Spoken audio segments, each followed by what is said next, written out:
সুনানে তিরমিজিতে বর্ণিত হয়েছে, রাসূলুল্লাহ সাল্লাল্লাহু আলাইহি ওয়াসাল্লাম বলেন, মান ক্বালা হিনা ইউসবিহু সালাস মাররাতিন আউযু বিল্লাহি সামিউল আলিম মিনাশ শাইতানির রাজীম, যে ব্যক্তি সকালবেলা তিনবার পড়বে আউযু বিল্লাহি সামিউল আলিম মিনাশ শাইতানির রাজীম ওয়া ক্বারাআ সালাসা আয়াতিন মিন আখিরি সূরাতিল হাশর, এরপর সূরা হাশরের শেষ তিন আয়াত পড়বে, ওয়াক্কালাল্লাহু বিহি ৭০,০০০ মালাক লাহু ইউসাল্লুনা লাহু।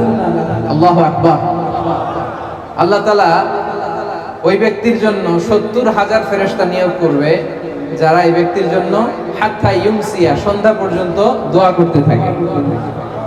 ওয়া ইন মাতা ফি যালিকাল ইয়াউম, আর এটা পরে ওই দিন যদি তার মৃত্যু হয়, মাতা শাহীদান, সে শাহাদাতের মৃত্যু নসিব করবে। ওয়া ইন ক্বারাআহা হিনা ইউমসি কানা লাকা বিতিলকা মানজিলা, আর সন্ধ্যাবেলাও যদি কেউ এভাবে তিনবার আউযু বিল্লাহি সামিউল আলিম পড়ে সূরা হাশরের শেষ তিন আয়াত পড়ে, তার জন্য একই ফজিলত রয়েছে। পড়েন সুবহানাল্লাহ।